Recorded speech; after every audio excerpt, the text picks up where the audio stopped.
Me envuelves hoy con una canción, melodía de tu amor. Cantas libertad en mi adversidad, hasta que huya temor.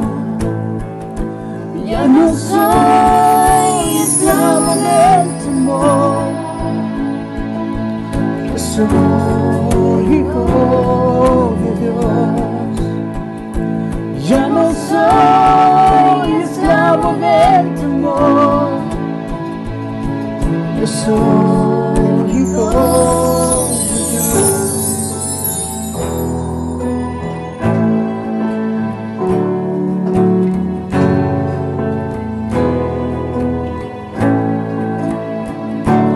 Desde el vientre fui escogido en ti,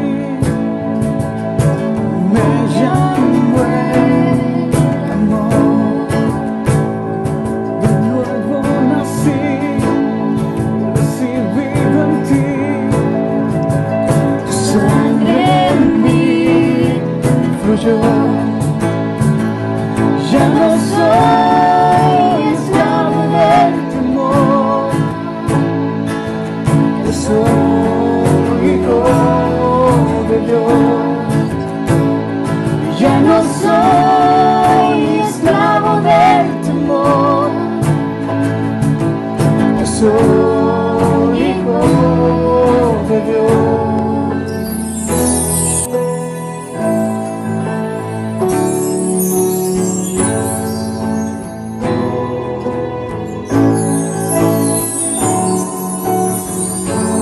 Estoy rodeado por los brazos del Padre. Estoy rodeado por canciones de libertad. Fuimos liberados de ataduras. Somos los hijos y las hijas, cantaremos libres.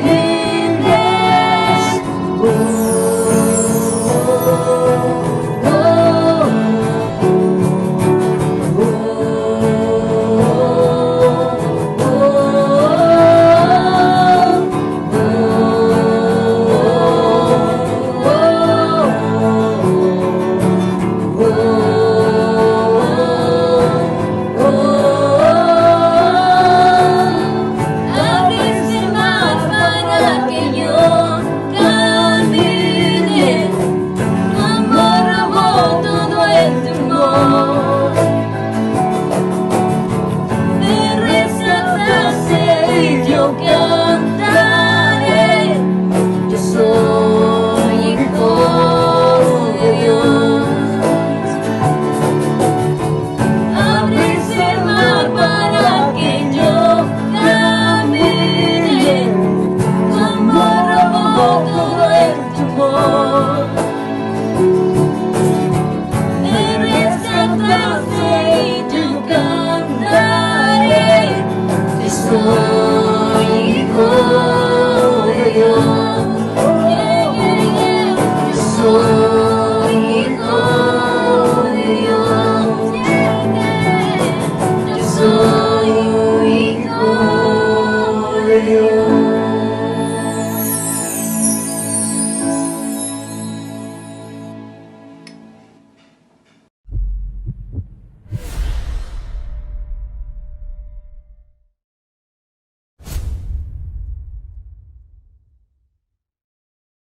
Hola, buenas noches. Gusto saludarles, familia, aquí en Honduras, en Comayagua, Tegucigalpa, San Pedro Sula. Estoy muy feliz de poder comunicarme con ustedes esta noche para compartir un mensaje de la Biblia. Específicamente vamos a continuar con el tema del mensaje a las 7 iglesias en las provincias de Asia Menor. Ya iniciamos esta serie con Daniel, que empezó a compartir acerca de la iglesia en Éfeso, y ahora yo voy a compartir también, pero voy a compartir, bueno, Daniel compartió de 2 iglesias, yo voy a compartir de la tercera iglesia, que es la iglesia en Pérgamo. Y bueno, queremos, hermanos, orar, queremos poner esto en manos de Dios, y les pido que por favor me acompañen. Muchas gracias por estar fieles, constantes, conectándose y también animando a otras personas, a otros hermanos, que podamos todos juntos conectarnos con Dios en primer lugar, pero también unos con otros. Acompáñenme por favor a orar en este momento. Padre del cielo, te agradecemos por compartir esta noche juntos como tu iglesia aquí en Honduras. Padre, estamos diseminados en diferentes lugares, colonias, barrios y aún ciudades de este país hermoso que tú nos has dado como hogar, Padre. Pero estamos conectados contigo en un mismo espíritu a través de tu palabra, tu Santo Espíritu. También la hermandad que tenemos como familia espiritual.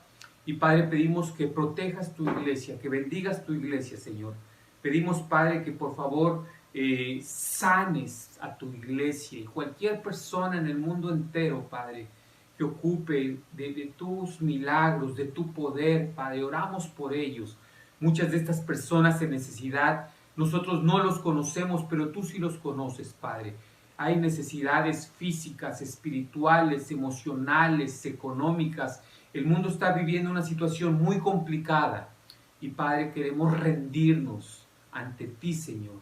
El único ser omnipotente, Señor, todo amor que eres tú, Padre, y que puedes suplir todas nuestras necesidades, puedes sanar todas nuestras dolencias y aún darnos fe y esperanza para esta vida y, Padre, también la vida eterna en el mundo venidero. Señor, gracias, nos ponemos en tus manos, anímanos, ayúdanos, Padre, guíanos por medio de tu palabra, perdónanos también por nuestros pecados. Y Padre, en tus manos quedamos, oramos y agradecemos en el santo nombre de Jesucristo nuestro Señor. Amén.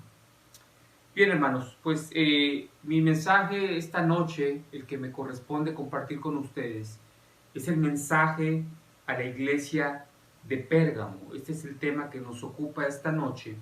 Y la ciudad de Pérgamo era una ciudad muy conocida por un tema en particular, la idolatría. Y es importante que recordemos esto, porque cuando vayamos al texto en cuestión de esta noche, nuestro texto que vamos a estudiar, vamos a entender, si tomamos este contexto, que era una ciudad particularmente idólatra, entonces vamos a comprender mejor el mensaje de Jesús a la iglesia en Pérgamo. En esta ciudad se adoraba a Zeus, que era considerado el rey de todas las deidades paganas. Por otra parte, también en esta ciudad era cuna o era un lugar donde se rendía culto a Asclepios, es el dios griego, el dios pagano de la salud, que es simbolizado por una serpiente. Por eso hasta el sol de hoy el emblema de los médicos es una serpiente, porque era un dios griego que estaba conectado al cual se le atribuía el poder de la salud y de la curación en el mundo de los griegos. Muchas de estas reliquias todavía existen en el Museo de Pérgamo en Alemania, específicamente en Berlín. También ahí estaba Serapis, una deidad egipcia, y por si fuera poco, entre muchas deidades, por mencionar algunas solamente, también había un templo donde se adoraba al emperador. Imagínense nada más. Este es el contexto. Por ejemplo, este templo se erigió en nombre del emperador Trajano. Pero bueno, había muchos emperadores y los emperadores romanos también se elevaban a sí mismos a nivel de deidades. Y esta es la situación por la cual Pérgamo era sede de diferentes sectas para deidades paganas. Una vez que entendemos esto, este es el contexto, vamos a leer el mensaje de nuestro Señor Jesús a la iglesia en Pérgamo. Primeramente, Jesús hace un reconocimiento, hay elogios para esta iglesia. Apocalipsis 2:2 escribe al ángel de la iglesia de Pérgamo. Esto dice el que tiene la aguda espada de dos filos. Sé dónde vives, allí donde Satanás tiene su trono. Sin embargo, sigues fiel a mi nombre. No renegaste de tu fe en mí, ni siquiera en los días en que Antipas, mi testigo fiel, sufrió la muerte en esa ciudad donde vive Satanás. Este es el mensaje a la iglesia en Pérgamo, y en un par de ocasiones en los versículos que apenas hemos leído, Apocalipsis 2, del 12 al 13, apenas en estos dos versículos se hace referencia a esta ciudad como el trono de Satanás, donde vive Satanás. ¿Y por qué? Lo más probable es que este título o esta idea del lugar donde habita Satanás o donde Satanás tiene su trono esté conectado porque era una ciudad altamente idólatra. Diferentes deidades, diferentes templos, y aún los emperadores eran adorados. Pero a pesar de la presión que existía para los cristianos que residían en Pérgamo, de sucumbir ante la presión de adorar estos dioses paganos o aún al mismo emperador, aquí hay un reconocimiento y hay un elogio porque la iglesia se mantuvo lejos de la idolatría que se practicaba en esta ciudad. Y miren lo que dice en el versículo 13: no renegaste de tu fe en mí, ni siquiera en los días en que Antipas, mi testigo fiel, sufrió la muerte. Aquí se hace referencia a un mártir. Probablemente era el líder de la iglesia en Pérgamo. Son probabilidades, no hay certeza acerca de esto, pero hay poca información y la información no es muy temprana, es un poco tardía en relación al tiempo en que es escrito el Apocalipsis, pero es una posibilidad. Finalmente sabemos que era un mártir, que era un cristiano fiel, que no sucumbió y que murió por causa de Jesús. Y esta es la tercera ciudad a la que nuestro Señor Jesús se dirige, es Pérgamo. Versículo 13, como ya mencionamos, ciudad idólatra, donde Satanás tiene su trono, donde se rendía culto a Zeus, al emperador y a muchas otras deidades paganas. Pero a pesar de las tentaciones y la presión en participar en estas prácticas idólatras, los cristianos de Pérgamo se mantuvieron firmes y fieles al mensaje de Jesús. Y este es el elogio para esta iglesia. También se hace referencia a un mártir, Antipas. El hecho de que apenas se menciona una sola persona que muere en el martirio nos puede dar la idea, nos puede dar luz para comprender que la persecución fuerte apenas comenzaba, ya que solamente referencia a un mártir. Pero continuamos ya en el versículo 14, ya hay una denuncia al pecado de esta iglesia. Esta iglesia y las 7 iglesias en las provincias de Asia Menor, representan a las iglesias de todos los tiempos, con fortalezas, debilidades, con defectos, con virtudes, con buenos atributos, pero también con pecados con los cuales hay que luchar, hay que reconocerlos, identificar, arrepentirnos y aún cambiar con la ayuda de Dios. Pero si las iglesias no son paredes, ni edificios, ni templos, si las iglesias somos nosotros los seres humanos, entonces recordemos algo. Este es un mensaje para ti y para mí, que tenemos cosas buenas, pero también tenemos cosas que cambiar, que arrepentirnos, que aprender y aún exhortar a otros a también cambiar. Este es el mensaje para las iglesias de la Biblia, pero también es el mensaje para las iglesias de hoy. Apocalipsis 2:14. No obstante, tengo unas cuantas cosas en tu contra, que toleras ahí a los que se aferran a la doctrina de Balaam. Estoy leyendo NBI. Dios habla hoy, lo traduce como Balaam, el profeta Balaam. El que enseñó a Balac a poner tropiezos a los israelitas, incitándolos a comer alimentos sacrificados a los ídolos y a cometer inmoralidades sexuales. Toleras asimismo a los que sostienen la doctrina de los nicolaitas. Esta denuncia también se hizo a la iglesia en Éfeso. Si recuerdas la lección pasada, Daniel Cerrato nos habló acerca de esta iglesia, la iglesia en Éfeso, una secta herética, quiero decir con esto, de herejes que tenían algunas doctrinas torcidas. Y aquí nuestro Señor hace una denuncia, la denuncia del pecado de esta iglesia, falsas doctrinas. La primera alusión es al profeta Balán o Balaam, que encontramos esa historia, un personaje del Antiguo Testamento, Números capítulo 22 al 24, ahí se describe, es una historia famosa, es aquella historia donde el profeta quiere ir a hacer algo malo en contra del pueblo de Dios y una burra, una asna le habla y lo detiene para impedir esa mala acción que quería hacer contra el pueblo de Dios. Y él se arrepiente, ya no hace esas maldiciones hacia el pueblo de Israel, pero aparentemente todo ahí está bien. Tendrías que seguir leyendo el libro de Números, Números 25 y en Números 31, donde este falso profeta lleva al pueblo de Dios a prácticas idólatras, por el tipo de asociaciones con pueblos paganos, tuerce la dirección del pueblo de Dios. Entonces, estos son solamente alusiones e ilustraciones de cómo la iglesia nunca debe permitir falsas doctrinas.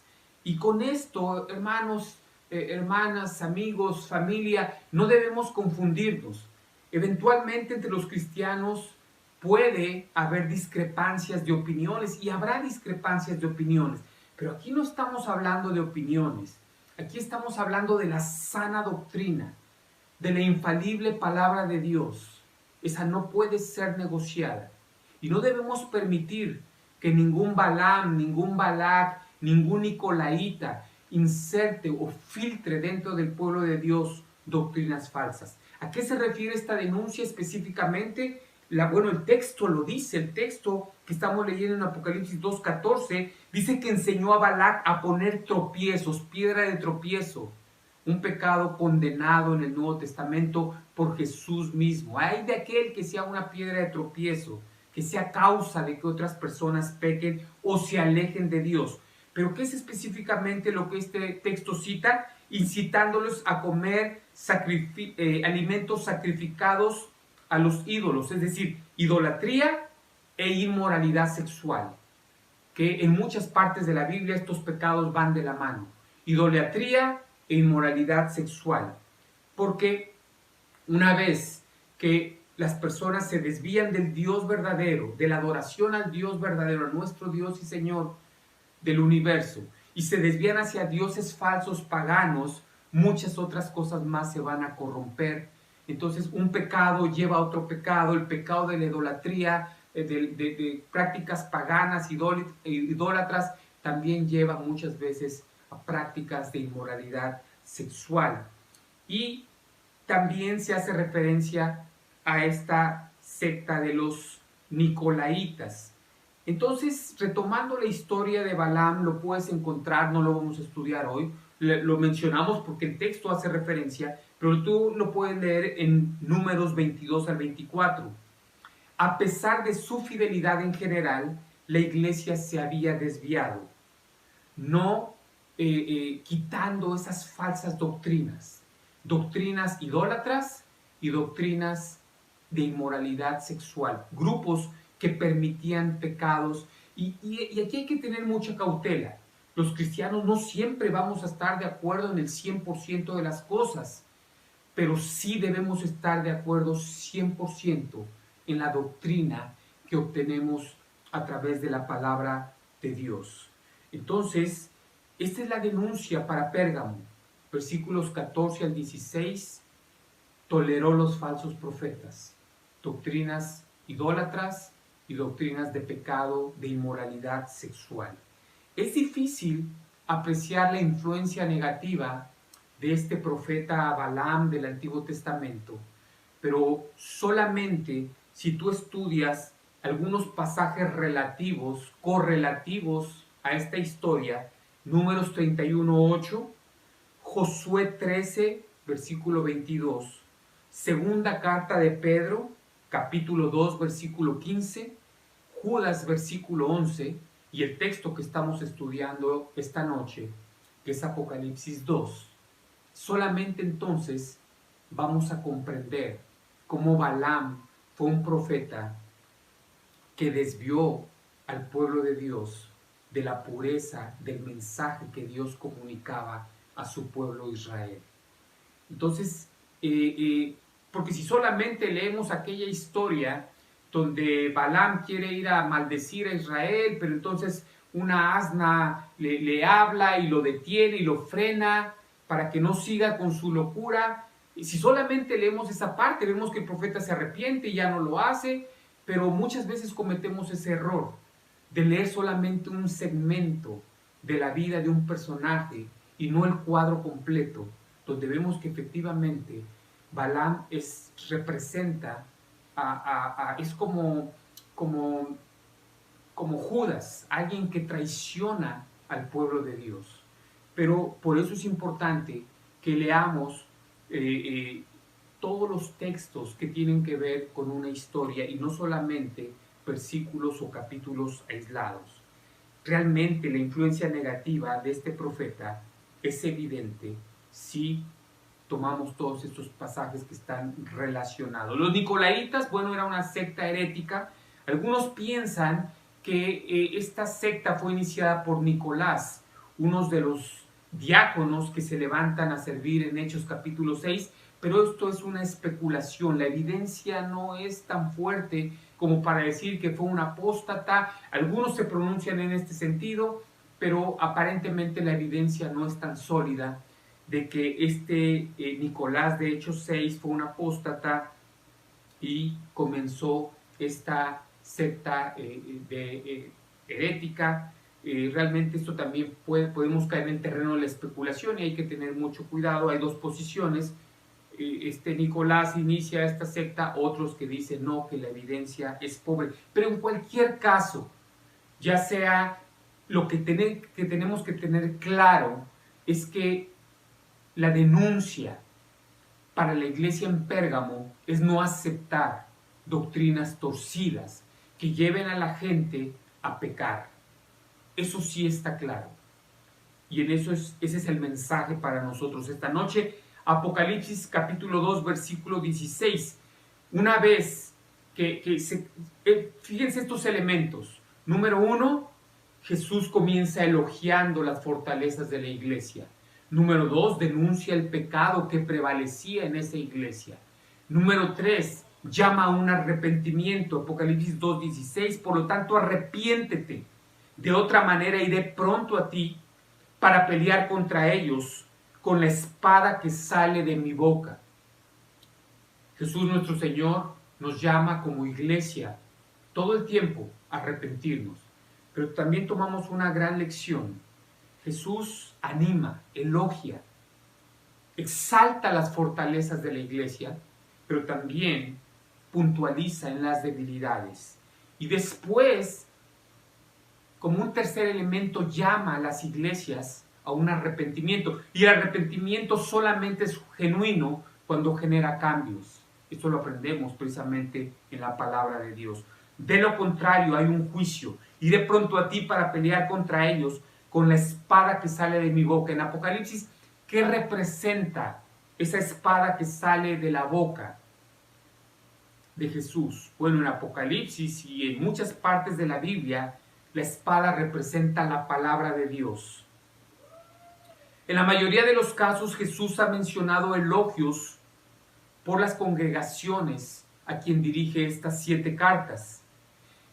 Pero también, mientras que la sociedad moderna aconseja tolerancia total, que cada quien haga lo que quiera, que cada quien piense lo que quiere, para el pecado. Tolerancia total para el pecado, tienes que ser de mente abierta y que como un pueblo sin ley, casi. Esta es una posición muy moderna, pero la posición en la palabra de Dios, Jesús nos ordena arrepentimiento. Es muy diferente a lo que la sociedad moderna promueve. Esta espada no es la espada imperial, la espada del imperio romano que decapita a los seres humanos. No. Esta espada representa la palabra de Dios, por la cual todos seremos juzgados. Y también aquí, en Hebreos, por ejemplo, capítulo 4, versículo 12, dice que la palabra de Dios es más aguda que cualquier espada de dos filos. Esa espada de doble filo representa también, puede representar también. ¿Por qué dice que es de dos filos? Porque lo mismo anima, pero la palabra de Dios también reprende, corrige, enseña. Es decir, tiene muchas funciones. Y debemos aprender esto como cristianos. Tenemos que animar, pero también enseñar, también educar, animar y también desafiarnos unos a otros, porque esta es la voluntad de Dios. Convence, reprende, anima, enseñando con toda paciencia. Esta es la voluntad de Dios para su iglesia. Y algunas referencias, Juan capítulo 12, el que me desprecia, el que desprecia mi palabra, ya tiene quien lo juzgue, ya tiene quien lo condene. Las palabras que yo he dicho lo condenarán en el día último. Es decir, esta palabra, esta espada, tiene poder para juzgarnos. Efesios 6, 17. La espada en la armadura del cristiano es la palabra de Dios. Hebreos 4, 12. Esa es la espada de dos filos. La espada del Espíritu Santo, la armadura del cristiano para comunicar el mensaje de la palabra de Dios. Apocalipsis 2:17 también vemos aquí un mensaje de esperanza. El que tenga oídos, que oiga lo que el Espíritu dice a las iglesias. Al que salga vencedor le daré del maná escondido y le daré también una piedrecita blanca en la que está escrito un nombre nuevo que solo conoce el que lo recibe. El que tenga oídos, que oiga. ¿Tienes oídos? Tengo oídos. Este mensaje es para nosotros. Este mensaje es para ti. Este mensaje es para mí. El que tenga oídos, que oiga. Es el mismo Espíritu Santo el que se dirige a las iglesias de Asia Menor en Apocalipsis, pero a las iglesias de todos los tiempos en todas partes del mundo. El que salga vencedor, el reino de Dios, la salvación es para los vencedores. No podemos solamente quejarnos, tenemos que aprender de Jesús y ser también vencedores. En el mundo ustedes habrán de sufrir, pero tengan valor. Yo he vencido al mundo. Son las palabras de nuestro Maestro y Señor. Jesús no solamente nos enseña que debemos confesar nuestros pecados, que debemos reconocer nuestros pecados. Jesús también nos enseña que tenemos que ser vencedores. Yo he vencido al mundo. Son las palabras de nuestro Maestro, Señor y Mesías. Y aquí hay una promesa: el que salga vencedor le daré del maná escondido.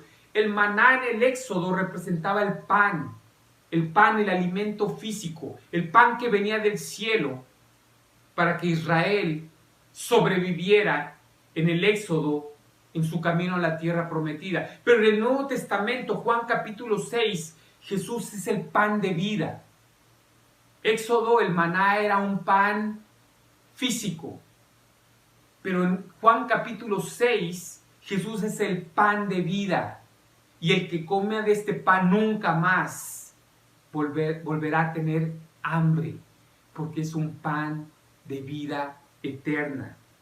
También se hace alusión que a los vencedores, no solamente Dios nuestro Señor nos dará el pan, el maná de la vida eterna, pero también una piedrecita blanca, en el cual está escrito un nombre nuevo que solo conoce el que lo recibe.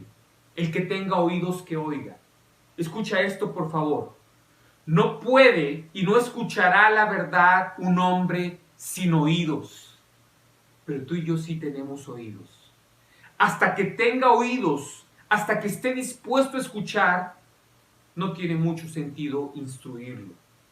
Vemos que Dios no obliga a la gente. Vemos que Dios no obliga a los seres humanos ni a escucharlo, ni a arrepentirse. Esta idea del que tenga oídos, que oiga, es un mensaje que se entrega y las personas con voluntad propia debemos escuchar, asimilar y obedecer. Es decir, que Dios honra el libre albedrío que le ha dado al ser humano. Dios no nos obliga, pero sí nos llama, sí nos invita y también nos da muchas promesas, mucha esperanza de cómo Él va a recompensar la fidelidad, el arrepentimiento con salvación y vida eterna. Esto tiene implicaciones en la forma en que enseñamos, aconsejamos y aún evangelizamos. Debemos mostrar el mismo respeto a aquellas personas con quien hablamos, porque Jesús no obliga a nadie. Jesús da el mensaje y dice, el que esté dispuesto, el que tenga voluntad, el que tenga oídos que oiga. Pero no es algo que podemos hacer contra la voluntad de los seres humanos. Jesús mismo no quiere personas obligadas en su reino. Y esta idea del pan de vida se repite también en diferentes partes, de diferentes formas en la Biblia. La advertencia de escuchar, el que tenga oídos que oiga, se repite una y otra vez en estos mensajes de las cartas, de los mensajes a las 7 provincias de Asia Menor.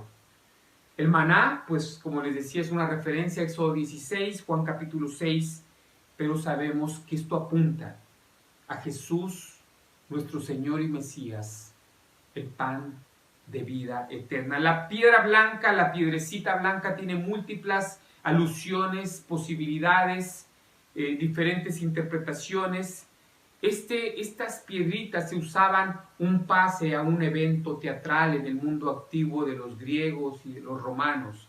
También estas piedras blancas representaban un premio para los ganadores en un concurso, para los atletas que se levantaban con la victoria, recibían una especie de premio que era una piedra blanca, me imagino artísticamente labrada, pero también podía ser un regalo a los invitados de honor por parte del anfitrión del banquete. Es decir, hay diferentes posibilidades, algunas aún más teológicas, no las vamos a tocar todas, pero lo que sí sabemos es que esta piedra blanca, con un nombre nuevo, que solamente conoce quien lo recibe, es una recompensa a la fidelidad y a nuestro amor a Dios. Una vez más, como en todos estos mensajes a las provincias de Asia, a las iglesias en las provincias de Asia, reconocemos que la fidelidad será recompensada. Este nuevo nombre sugiere que nuestra identidad está segura en Cristo Jesús. Los cristianos fieles están más allá del alcance del enemigo, quien nunca podrá destruir su identidad ni su carácter, incluso si aún puede lastimar y destruir sus cuerpos físicos a través de la persecución. Recordemos que en la Biblia muchos nombres están conectados, están relacionados con el carácter del ser humano. En la vida eterna, dice Apocalipsis, recibiremos un nombre nuevo. Probablemente esté conectado con tu carácter, hermano. ¿Cuál será tu nombre en la vida eterna? Este nombre nuevo. Si como una constante en la Biblia los nombres están conectados con el carácter del ser humano. Pero aún más probablemente este nombre esté conectado con la identidad que tenemos en Cristo Jesús, nuestro Salvador. Entonces quiero dejarles con 3 reflexiones importantes. Estas lecciones se repiten una y otra vez en el libro de Apocalipsis. Número 1, la iglesia estaba en un choque con el Estado, con el gobierno. Las cosas pueden empeorar antes de mejorar. Sin embargo, hay buenas noticias en Apocalipsis para el pueblo de Dios y para la iglesia de hoy. Jesús es el verdadero Señor de la historia y el verdadero soberano sobre los gobernantes de la tierra. Los perseguidores serán juzgados y los perseguidos seremos recompensados. Debemos perseverar hasta el final para recibir nuestra recompensa. La perspectiva cristiana es a través de las dificultades también se puede exaltar la virtud de la perseverancia. El mundo en el presente está viviendo situaciones sumamente difíciles. En todo el mundo, en Honduras, en todo el mundo. las cuestiones de la salud, las cuestiones de la economía, las trabas o las limitaciones de movilización, hay pérdida de empleos, la iglesia no nos estamos congregando físicamente por ya bastante tiempo. Pero hermanos, aprendamos de estas iglesias que vivieron situaciones muy difíciles. Aquí se menciona un personaje, Antipas, que aún fue sacrificado como mártir, perdió la vida por causa de su fe. Hermanos, no nos desanimemos, sigamos conectados, recordemos esta enseñanza que hemos entregado una y otra vez. La iglesia no son 4 paredes, la iglesia no es un templo, la iglesia no es un edificio, la iglesia somos nosotros, piedras vivas, ladrillos vivos, unidos en unión con Cristo Jesús nuestro Señor. Él es la piedra angular que corona el edificio. La iglesia debe mantenerse firme y la iglesia será también recompensada. No dependemos de un lugar, no dependemos de una persona. Nuestra fe es sostenida por Cristo Jesús nuestro Señor. Hay que perseverar a través de las dificultades presentes, hermanos, y esta perseverancia será recompensada. ¿Qué pasa si aún las cosas siguen difíciles? La pregunta para ti, iglesia, esta noche es: ¿seguirás siendo fiel? ¿Seguirás esforzándote por crecer en tu fe, en tu amor a Dios y tu amor al prójimo? Tenemos grandes lecciones del mensaje de estas iglesias en Apocalipsis. Pero quiero pedirte que mientras estemos estudiando estas iglesias, no pensemos solamente en la fidelidad de ellos, en las pruebas, dificultades. Pensemos también que nosotros somos llamados a tener la misma fidelidad, el mismo amor incondicional hacia nuestro Dios y nuestros hermanos. Los quiero mucho, los amo, los extraño. Que Dios les bendiga. Gracias por escucharnos. Anima a tus hermanos a que se conecten. No seamos perezosos, no seamos disimulados. Estemos conectados, hermanos. Dios lo merece, tus hermanos lo merecen, que estemos conectados, que estemos animándonos unos a otros, que nos llamemos, que nos escribamos, que preguntemos unos a otros cómo estamos. Ahora más que nunca, hermanos, la unidad es algo que tiene que prevalecer en la familia de Dios. Los amo, hermanos, los quiero, los extraño, que Dios les bendiga. Por favor, cuídense, no bajemos la guardia, la situación sigue siendo delicada.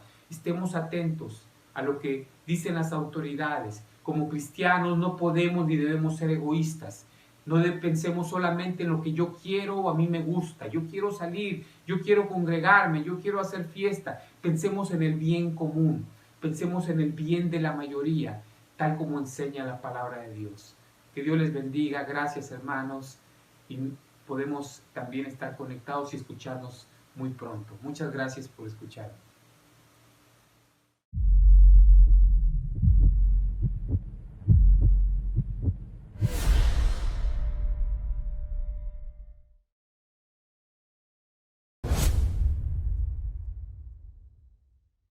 Buenas noches, iglesia. Mi nombre es Christopher Aguilar. Antes que todo, darle gracias a Dios porque pudimos compartir una reunión entre semana.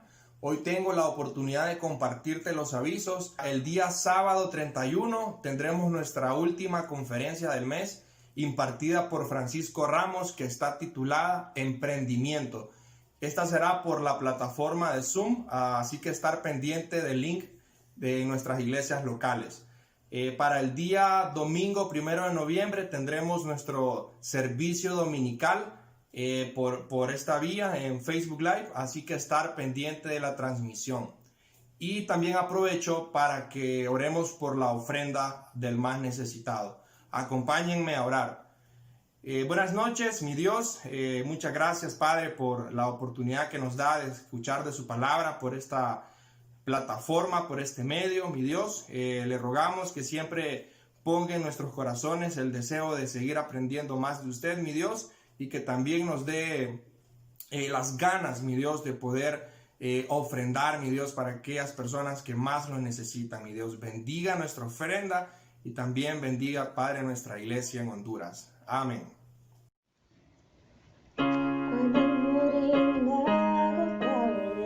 Fidelidad incomparable, grandes cosas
dice gracias, tu pueblo dice gracias, porque grandes cosas ha hecho Dios por su pueblo.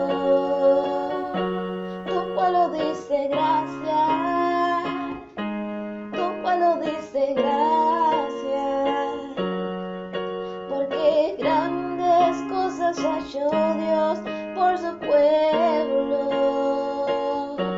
Tu pueblo dice gracias, tu pueblo dice gracias, porque grandes cosas ha hecho Dios por su pueblo. Y toda la creación se levanta y delante de su trono proclama, porque grande y bueno es Dios. Tu pueblo dice gracias,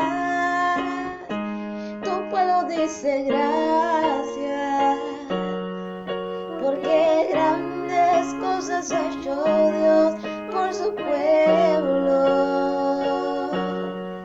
porque grandes cosas ha hecho Dios por su pueblo, porque grandes cosas ha hecho Dios por su pueblo.